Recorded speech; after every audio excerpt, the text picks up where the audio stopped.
George Logan, written by Mike Rice. George Logan was one of 7 children born to John D. Logan and Margaret MacDonald. The family emigrated from Nova Scotia and arrived in Eagle about 1847.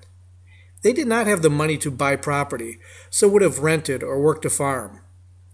Their neighbors were Ebenezer Thomas and George Underhill, which would place them about 1.5 miles north of Highway Double N and 1 mile east of Highway 59 in the town of Eagle. In June of 1850, his oldest sister, Jeanette, died, followed a month later by his father, John, leaving a mother and 6 children penniless. Life as a single mother with 6 children was nearly impossible in the pioneer days of the 1850s. To support the family, Margaret hired herself out as a maid and seamstress. As soon as the boys were old enough, they went to work on local farms to help support the family. On June 27, 1853, Margaret married John Griffin, a 59-year-old local farmer who owned about 75 acres along Highway 59, located a mile north of Highway NN. 2 years later, in July 1855, Margaret gave birth to a son, Paul. But tragedy struck again on November 18, 1855, when John Griffin passed away, leaving the family again without a father. Margaret and the eldest son, William, cultivated and farmed the land. But after expenses and the debt left behind at John Griffin's death, Margaret was forced to sell her team of horses and 2 cows and could no longer afford her grocery bill or clothing. From the time he was 14, George Logan worked the local farms to help support the family, and a few years later got a job at a sash and window blind company in Palmyra, Wisconsin. He gave his mother $10 of his $13 monthly wage. Dirt poor all his young life, knowing only hard work, George Logan enlisted in the 24th Wisconsin Regiment with his friends. He continued giving a $10 allotment to his mother all through his military service.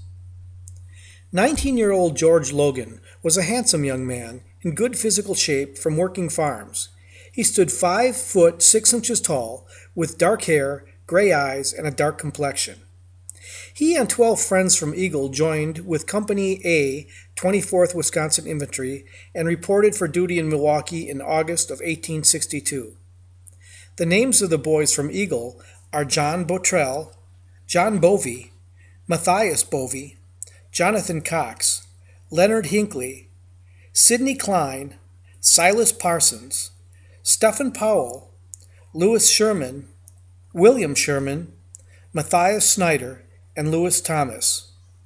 The regiment trained in Milwaukee and left for Kentucky to join up with others under the command of General Philip Sheridan and assigned to General Don Carlos Buell's Army of Ohio. These young men had never heard such sounds of war in their lives as they heard in their first battle at Perryville, Kentucky on October 8, 1862, where, as fresh recruits, they served as reinforcements in the battle. From there, they chased the Confederate soldiers south and soon joined the Army of the Cumberland under the command of General William Rosecrans at Nashville, Tennessee. Their second battle, at Stones River, Tennessee, on December 31st, 1862, proved disastrous as the battle began with an early morning assault by the Confederates on a totally unprepared Union army. In the confusion, many men ran for their lives, leaving other Union soldiers to slow the onslaught of Confederates. The 24th Wisconsin Infantry fought valiantly but suffered 19 killed, 58 wounded, and 98 missing.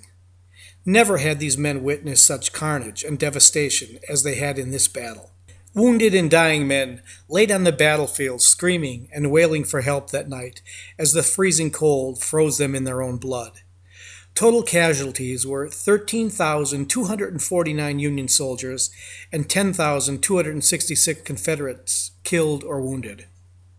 In 1863, the Union was determined to begin an offensive in the South to drive out the Confederate forces and move north to destroy the armies of Confederate General Robert E. Lee. On September 20th, 1863, the two armies met at Chickamauga, Georgia. Confederate General Braxton Bragg began an early morning assault on Union troops, and the tremendous battle that ensued was unlike anything ever encountered. Men, horses, Trees and crops were all destroyed by the nearly continuous blasts of cannon fire. The air was thick with smoke as the men from the 24th Wisconsin Infantry arrived to fill the gap in the battle. Running at the double quick, they charged a hill and drove off the first line of Confederates. Once at the top, in the haze of smoke, they could see wave after wave, thousands of Confederate troops crossing the field before them. In the short 15-minute battle that followed, Silas Parsons was struck in the neck as he laid fire on the enemy, and he was left on the battlefield as men retreated. George Logan was shot in the right upper leg and abdomen and was removed to the rear, where he was transferred to a hospital in Nashville. Abdominal wounds were fatal, as peritonitis took its pleasured time sucking the life out of victims. George, like other patients, was comforted with morphine and languished for 3 weeks until his death on October 13, 1863. He is buried in the National Cemetery at Nashville, Tennessee, and has a memorial stone at the Oak Grove Cemetery in Eagle, Wisconsin. In 1864, his mother Margaret received his back pay and bounty, which she used to help defray the expenses of running the farm back in Eagle.